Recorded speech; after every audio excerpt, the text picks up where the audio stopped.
अस्सलाम वालेकुम वरहमतुल्लाहि वबरकातुहू। आज हम अपना पेंटिंग का 4th चैप्टर पढ़ेंगे। बेसिकली आज हम पढ़ने जा रहे हैं फोक आर्ट, जिसको हम उर्दू में कहते हैं लोक आर्ट। लोक आर्ट किसको कहते हैं? लोक आर्ट कहते हैं कुछ ऐसी आर्ट जिनका ताल्लुक रस्मों से हो, रस्मों रिवाजों से, जिसकी मिसाल हम अभी आगे देखेंगे, या फिर वो हमारी रोज़मर्रा की ज़िंदगी में हमारी ज़रूरत की अशिया हों, उसके अंदर उसके ऊपर कुछ नक्काशी या कुछ इस तरह का काम किया जाए जो कि आर्ट और क्राफ्ट से रिलेटेड हो, या फिर इनफरादियत वाला। इसमें 3 चीज़ें आ जाती हैं,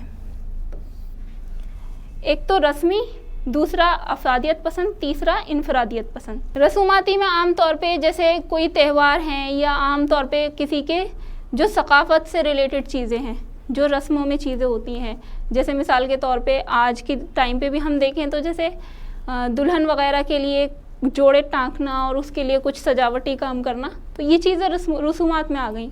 उसके अलावा कुछ चीज़ें होती हैं अफादियत पसंदी।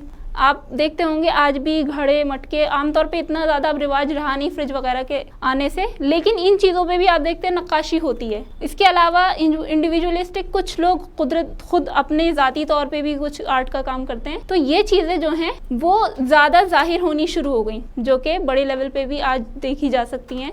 बहुत सी चीज़ें दोबारा जाके हिस्ट्री में हम देखते हैं तो वहाँ से इंस्पायर होकर कुछ चीज़ें आज भी कायम होती हैं। तो वो वाली चीज़ें जो हैं वो हम पढ़ेंगे।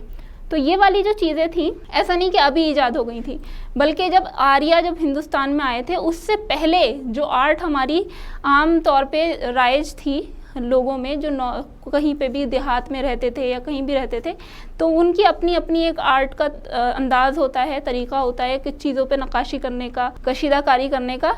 तो वो जो है आर्यंस के आने से पहले से जारी था और उनके आने के बाद भी जारी रहा और आज भी वो काफ़ी हद तक राइज है। लेकिन बीच का जो दौर हमारा वस्ती दौर जो गुजरा है, जिसको कहना चाहिए 19वीं और 20वीं सदी जो गुजरी है, इसमें ये चीज़ें बहुत ज़्यादा आम थी, क्योंकि अब मॉडर्न टेक्नोलॉजी के आने के बाद बहुत सारी चीज़ें अब उस हिसाब से नहीं है, लेकिन उस टाइम थी। तो उस टाइम क्या था, एक तो तंत्र शक्ति, वैष्णव और बुद्धिस्ट, इन चीज़ों से, इन फ़िरक़ों से ये कहीं ना कहीं मुतासिर थी और जो कि हमें देखने के लिए भी मिलती है। इसमें जो मशहूर हैं, सबसे ज़्यादा जो मशहूर हुई वो पतचित्रा, पिचुई, अल्पना, कोलम वगैरह जैसी आर्ट जो थी वो उसके अंदर ज़्यादा फेमस हुई। इसके अंदर क्या चीज़ें शामिल हैं हम देखें तो इसके अंदर लकड़ी को काट कर उसके अंदर उसको तराश कर जैसे जो चीज़ें बनाई जाती हैं, जिसमें बर्तन भी शामिल हो सकते हैं, उसके अंदर मूर्तियाँ भी शामिल हो सकती हैं। तो जो लकड़ी को तराश कर औजारों के ज़रिए उसमें जो कशीदाकारी की जाती है उसको कहा जाता है। लफ्ज़ अगर फुलकारी हम देखें तो इसका मतलब है फूलों के ज़रिए जो काम किया जाता है ना, कढ़ाई का काम, उसको कहते हैं फुलकारी।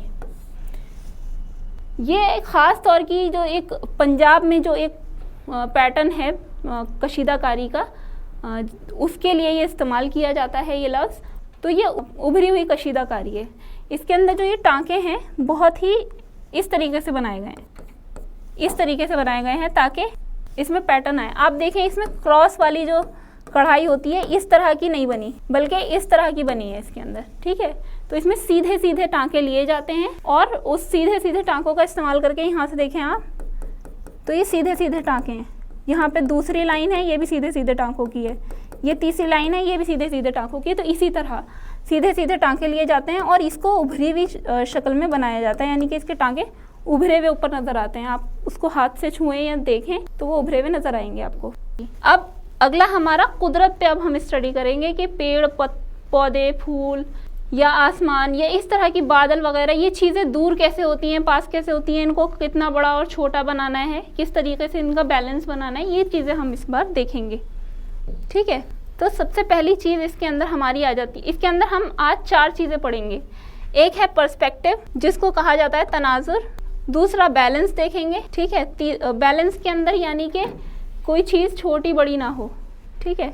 उसके बाद कंपोजिशन देखेंगे, यानी कि हम रंगों का किस तरह उसमें इस्तेमाल करेंगे, कौन सी चीज़ हल्की, कौन सी चीज़ डार्क कलर की होनी चाहिए। उसके बाद हार्मनी और कलर्स, ठीक है। पहला है हमारा पर्सपेक्टिव। तो सबसे पहले हमें ये देखना होगा कि कोई चीज़ है जो कि जैसे पिछले हफ्ते भी हमने देखा था कि हम दूरी को कैसे देखें, कोई चीज़ ज़्यादा दूर है, कोई चीज़ ज़्यादा पास है, तो किसे हम छोटा बनाएंगे, कितना छोटा बनाएंगे, कौन सी चीज़ बड़ी बनाएंगे, कितनी बड़ी बनाएंगे। अब हम इसे बेतुके अंदाज से छोटा बड़ा नहीं बना सकते, हमें इसमें भी एक पैटर्न देखना होगा। आपको पेड़ बनाने हैं, तो रोड के किनारे पेड़ होते हैं, तो अब हमें वो बनाने हैं, तो कैसे बनाएंगे हम।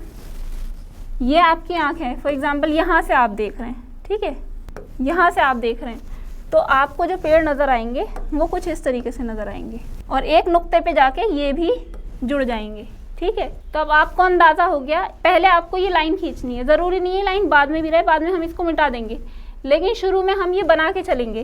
क्यों? इससे हमें अंदाज़ा हो जाएगा। हम पहला पेड़ यहाँ बनाएंगे तो वो पेड़ कम से कम इतना बड़ा होना चाहिए, ठीक है, इसके अंदर मुख्तलिफ शाखें वगैरह। उसके बाद दूसरा पेड़, जाहिर है इसी के अंदर हमें बनाना है, तो फिर हम उसको थोड़ा छोटा बनाएंगे। इसके बाद अगला पेड़ है, तो इसी जो हमारे पास स्पेस है इसी के अंदर बनाएंगे, तो वो और छोटा होगा, और फिर अगला पेड़ और छोटा। समझ रहे हैं आप लोग। और इसके साथ साथ इसी तरह से फिर सड़क जा रही है जो यहाँ आके पतली हो जाएगी, और फिर इस लाइन की हमें बिल्कुल भी ज़रूरत नहीं है जो ऊपर वाली लाइन है, तो फिर हम इसको मिटा देंगे। तो इससे हमें दूरी का अंदाज़ा हो जाएगा कि हमें कितनी चीज़ कितनी छोटी और कितनी बड़ी बनानी है। समझ रहे हैं हम?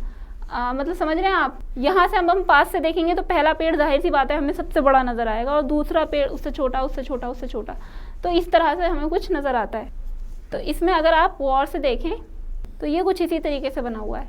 इसके अंदर तने की भी लंबाई दे रखी है कि तना कहाँ से कहाँ तक का होना चाहिए, ठीक है।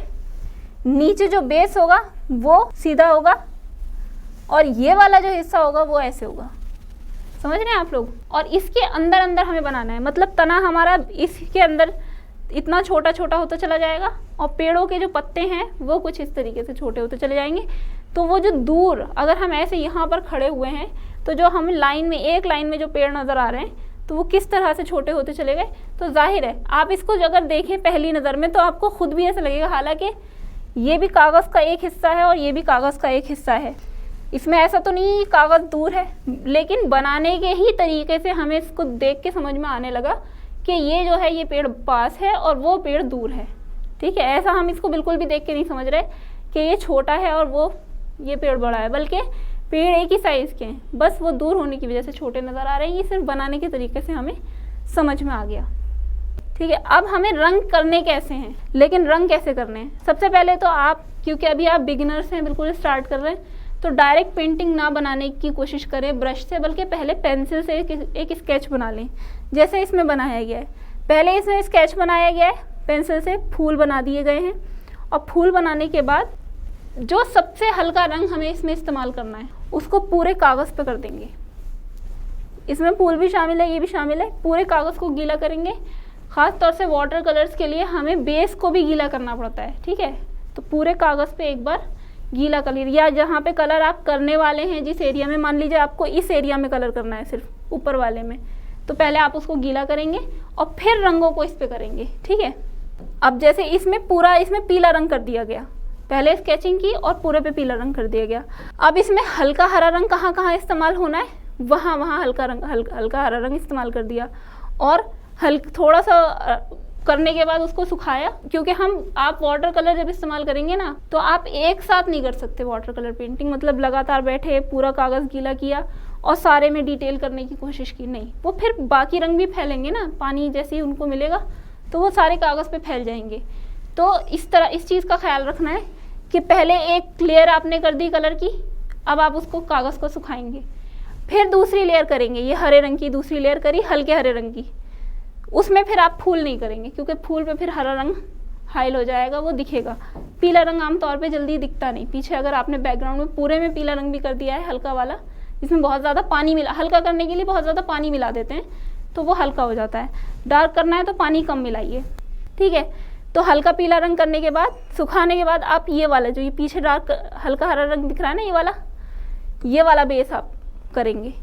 फिर इसको सुखाएंगे। इसको सुखाने के बाद ये वाली जो आप लाइंस देख रहे हैं ना, ये वाली लाइंस ये बनाएंगे जो हल्के हरे रंग से बनाई गई हैं, ठीक है। या फिर जहाँ थोड़ा सा डार्क हरा है उसको बनाएंगे। उसके बाद उसको भी सुखाने के बाद आप और उसमें कम पानी मिलाएंगे और हल्का सा डार्क ग्रीन कलर भी उसमें मिक्स करेंगे उसी कलर में जो आप कर रहे हैं, और उसके हल्के हल्के से ब्रश यहाँ पे मारेंगे। चलिए ठीक है, जज़ाकल्लाह खैर, अस्सलाम वालेकुम।